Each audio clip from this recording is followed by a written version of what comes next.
آپ ازدواجی تعلقات کو بہتر بنانے کے لیے اسلامی، سائنسی اور نفسیاتی اصولوں پر ایک معلوماتی اور باوقار رہنمائی چاہتے ہیں۔ یہ نہ صرف میاں بیوی کے رشتے کو مضبوط بناتا ہے بلکہ ازدواجی زندگی کو روحانی، جسمانی اور جذباتی سکون بھی دیتا ہے۔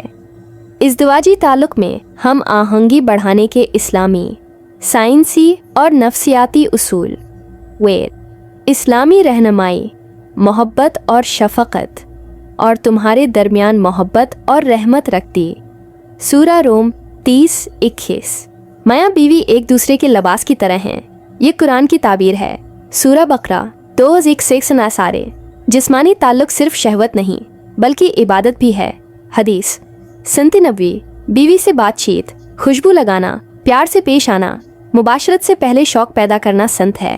عورت کے جذبات کا خیال رکھنا ضروری ہے، جیسے نبی کریم فرماتے، تم میں سے کوئی اپنی بیوی سے جماع نہ کرے جیسے جانور کرتا ہے۔ 2. نفسیاتی اصول۔ جذباتی ہم آہنگی۔ عورت کے لیے محبت، توجہ اور بات چیت کی اہمیت زیادہ ہوتی ہے۔ جذباتی قربت جسمانی تعلق میں تسکین بڑھاتی ہے۔ سمجھنے کی کوشش۔ ہر عورت کی جسمانی پسند اور ناپسند مختلف ہو سکتی ہے۔ گفتگو سے، لمس سے اور نرم رویے سے اس کو اعتماد دیں۔ پریشر نہ ڈالنا۔ اگر عورت ذہنی یا جسمانی طور پر تیار نہ ہو تو سختی نقصان دہ ہو سکتی ہے۔ نرم انداز، سوال اور رضامندی کا ماحول بنائیں۔ 3.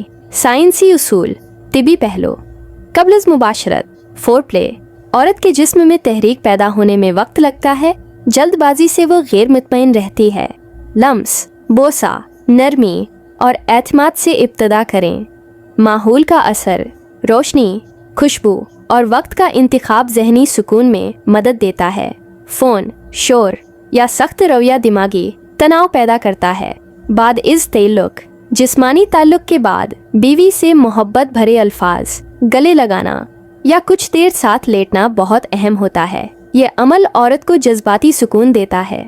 خلاصہ پہلو اصول: اسلامی، محبت، نرمی، شوق اور احترام، نفسیاتی بات چیت، احساسات کی قدر، اعتماد، سائنسی فور پلے، ماحول، نرمی، جسمانی ردعمل کی سمجھ،